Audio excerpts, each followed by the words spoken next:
This little kid, man, that walked 20 miles. That was really inspiring to me. Especially nowadays, young people nowadays, they don't have that type of, you expect to hear that from an old dude. I didn't have nothing, I walked this far, then we ran. But this, for a young cat, that's really, really inspirational, man. It kind of kills all the excuses that you can come up with. And I wish people of all ages would kind of take heed to stuff like that. Man, God has an incredible life for you. He really does. But you ain't gonna get there if you give up. You can't get to what God got for you if you stop. You can't get to what God got for you if you're afraid. Now I know taking chances is kind of fretful, but the best things in life is on the other side of fear. But one of the things that I've always done to help overcome my fears is I make my dreams bigger than all my fears. I have dreams that's so big that not getting there is just unacceptable. It doesn't make any sense for you not to have the life that you dream of. It does not make any sense. God really does want to use you as an example of what he can do. You just got to volunteer. But you got to be willing to go through something to get to it. Success ain't free. They ain't passing out money, man. Anybody sending none to your house. That ain't how this works. You got to go get it. But in order to go get it, you got to want something. You got to have vision boards. You got to have stuff you dream about. You got to have this stuff written down. That being successful is not an accident. You can go to school to be successful if you want to, but I know a lot of people that's got degrees that ain't working right now. I got a partner that's out of work right now. You know what he told me? I'm going to go back to school, get another degree. And you got one that ain't working for you.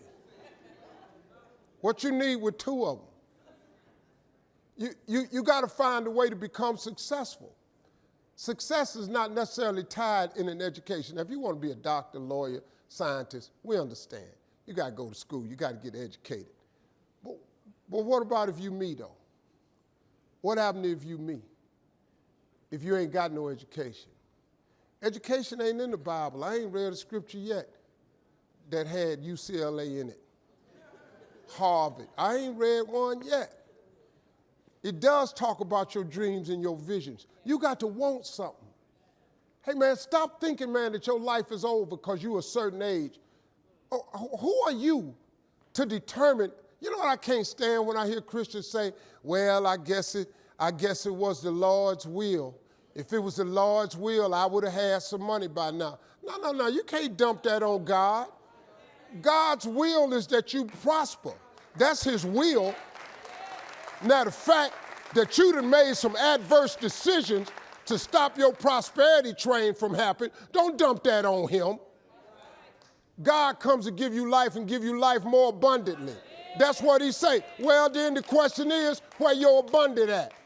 You're going down to church, you're memorizing all these scriptures. Why don't you apply some of them? He come to give you life and give you life more abundantly. God got a great life for you, man, but you got to want something. You got to want it, you got to write it down. Most people don't have what they want in life because it ain't written down nowhere. But you go to church, you done heard that scripture, but I guess you thought they wasn't talking to you. Habakkuk 2:2 says, you must write the vision and make it plain so that he who reads it will run to it. And even though it tarry, that means take a long time. Wait for it, for surely it will come at an appointed time. That's a scripture.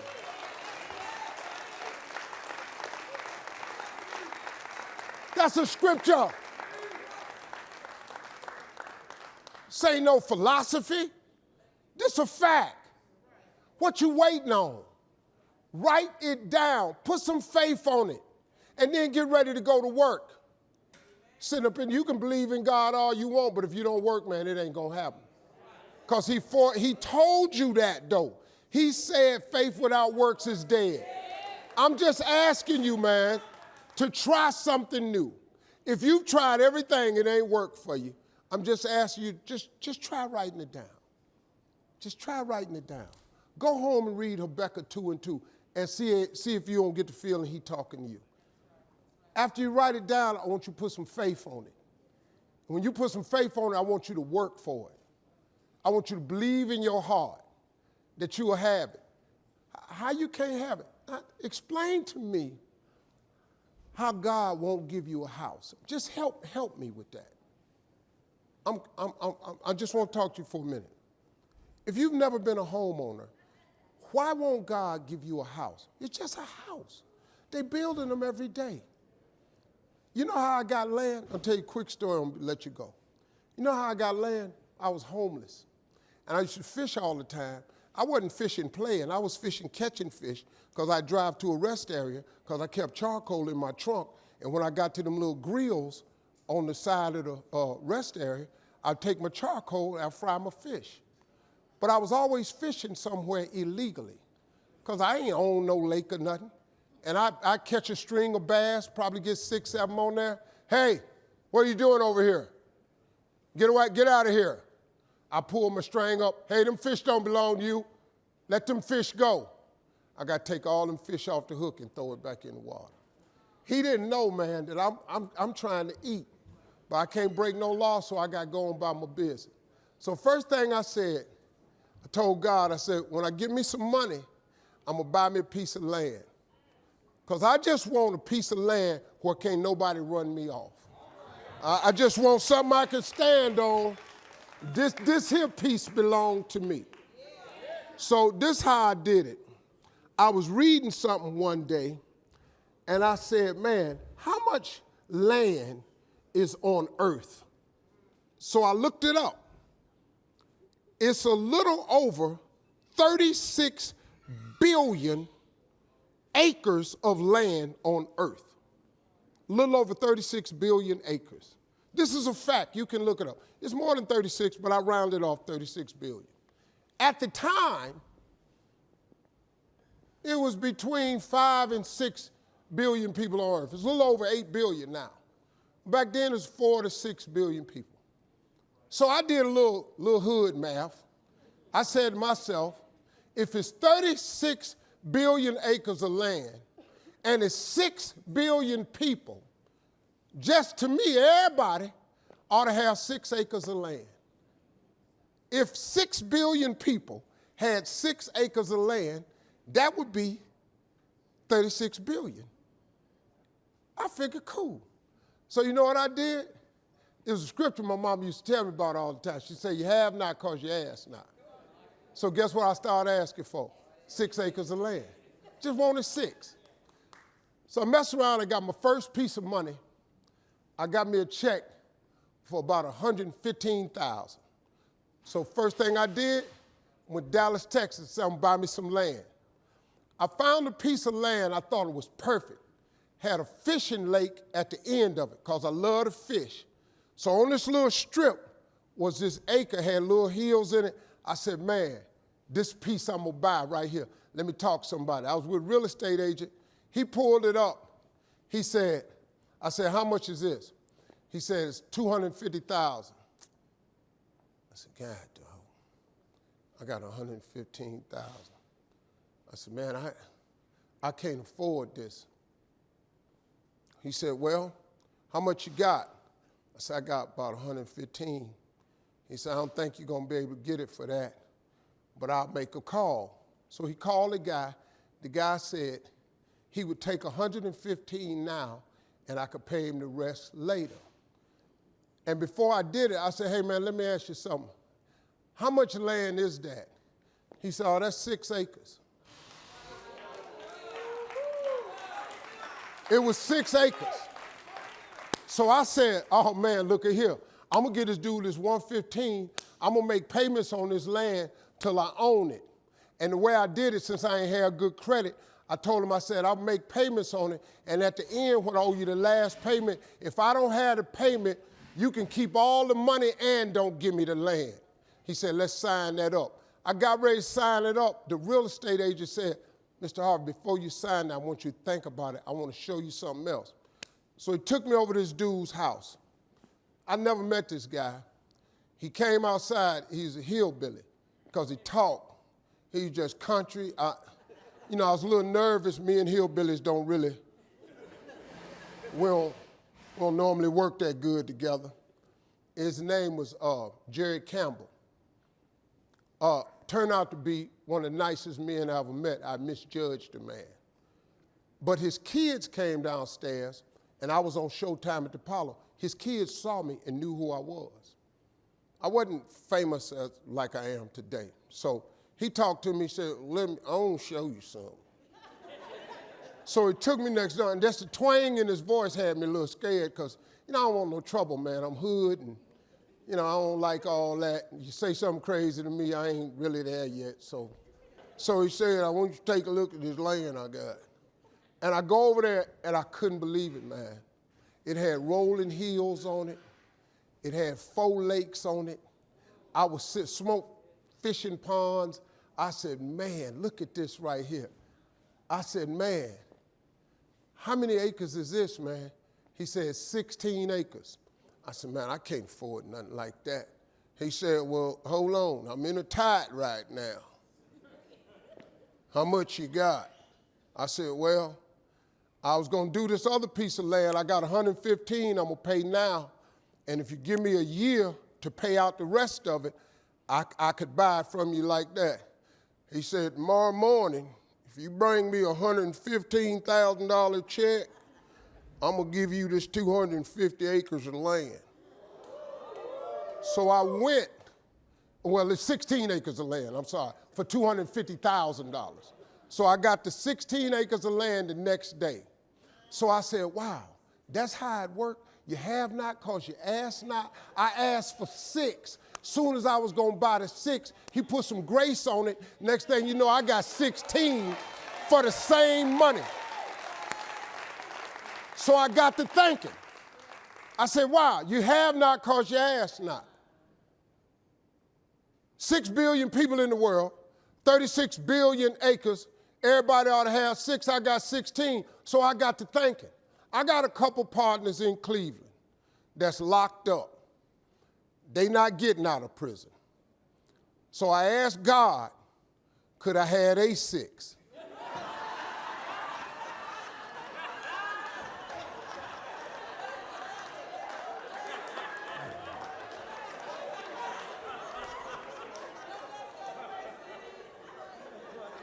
They not getting out. They got 6 coming. Hey, Lord, can I have a 6? So you know what he did? Some land opened up next to it. I bought 18 more acres. I bought it. I kept on buying it. Then I said, wow. So I went back up to Cleveland. I was hanging out one day. My boys was on the corner. I told them, I said, look, man, I can't hang out on corners no more. I'm trying to get my TV career started. Oh, you done changed, man. This what's happening. So now you done got this little money. You done forgot where you from. I said, okay, hey, Lord, can I have A6 too? So I see right now. Yeah, I see what's happening right there. They ain't finna go nowhere. They think standing on this street like singing, drinking wine is what's happening. Just, hey, God, can I have A6? So I kept asking for everybody I thought wasn't gonna ask for their 6. I asked for their 6.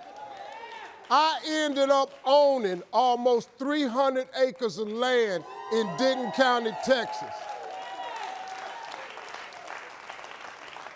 All because of one scripture. You have not because you ask not.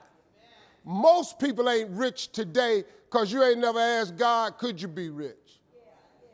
Most people don't have the house of their dreams because they ain't never asked God for the house of their dreams. You've been trying to figure it out. Well, how that's been working out for you. Because you know the problem with figuring it out? It's hard to figure it out, ain't you? It's hard to figure out how to be a millionaire, ain't it? If you could figure that out, you'd be a millionaire by Friday. You understand? But I just kept on, man. Just kept on with it. I just kept the faith. I kept believing.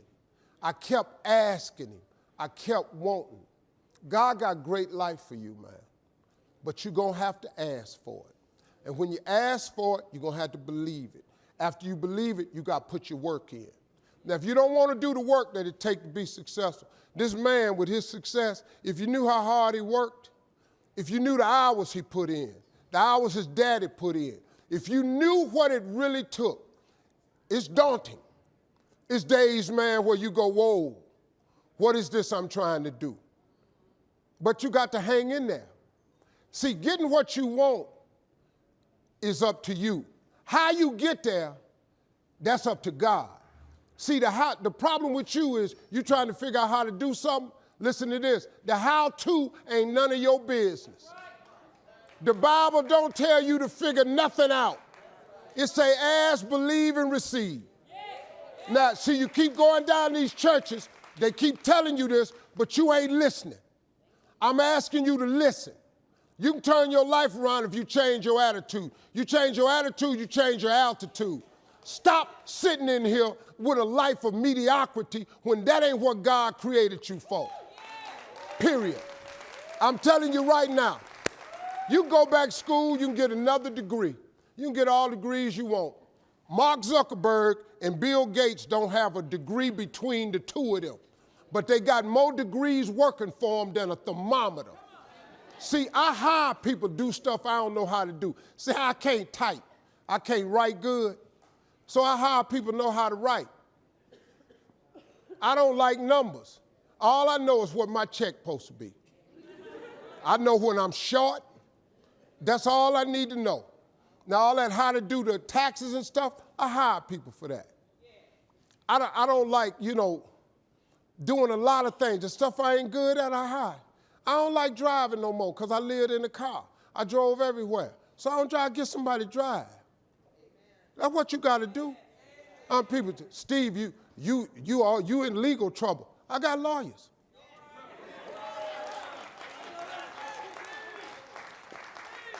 Full time, all they do is worry about me.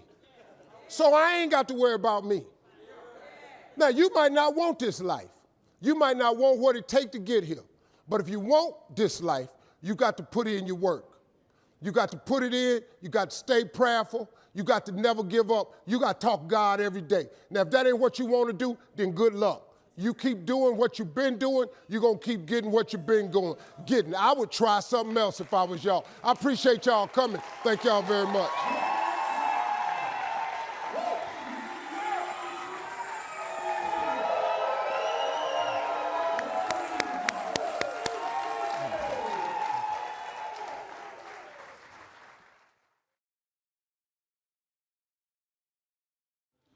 I just blew my 20s. I ended up spending all of my 30s fixing what I messed up in my 30s. I spent all of my 40s doing what I could have been doing in my 30s. I looked up, man, I had let too much time slip away. If you could get young people to get their foot on the gas pedal in their 20s, because right now they think going out is everything. And I keep telling them, man, you're gonna outgrow that in a minute. Because, like at this age, it's when somebody says, hey, we're going to go out to a club tonight. What? Go out to a club? Are you kidding me? It don't make no sense to you now because you're over that. But it takes a minute for them to understand that, man. It's sad. I wish they'd get it. But I wasn't clubbing in my 20s. I didn't know how to make a vision board. I didn't know how to. What really changed my life, man, was I got in Amway when I was about 24. I got in Amway. And that changed my life, man, because the first time ever, they introduced me to self-help books. And I read 2 books that changed my life. It was The Power of Positive Thinking by Norman Vincent Peale and The Magic of Thinking Big by David Schwartz. I read them books and it changed my life. But it also made me remember what my mother had taught me because she was a Sunday school teacher, because all self-help books are Bible-based. Everything comes from the Bible. All them self-help books, that's Proverbs. That's all it is. It's the book of wisdom and understanding. If you could read that, it'd change your life too. But sometimes you need, regular books where you can relate to it differently. But it's all comes from the Bible. It's like a great book is The Secret. But if you read The Secret, it's all Bible versed. I mean, it's just based on the Bible. You can't think of nothing new how to tell a person to succeed without the Bible. You can't. It doesn't work that way, you know. So, All right, families, mask off, please. a couple of books changed my life, man. But the magic of thinking big was huge for me. It just taught me one simple principle. It don't cost no more energy to think big than it does small. You can say Volkswagen and you can say Rolls Royce with the same amount of effort. You ain't got to grunt to say Rolls Royce. So if the Bible is true, which it says a man is as he thinketh, if you think poor thoughts,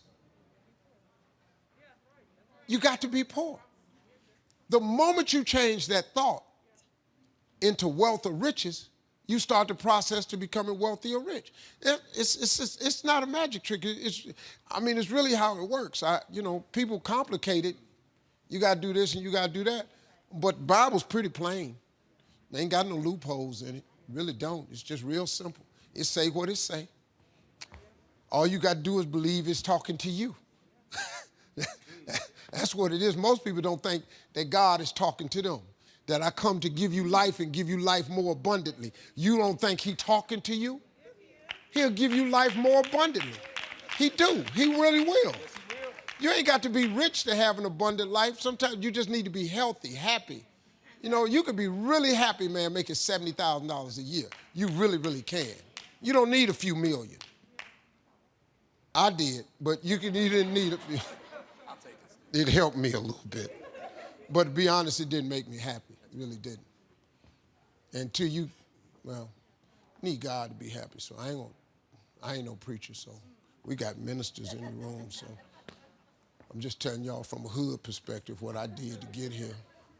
You can go to church and hear it, or take it from a dude that come out the bottom, ain't got nothing. Ain't gonna pass no offering tray. I don't really care. If you don't believe me, you ain't got to. But I made it.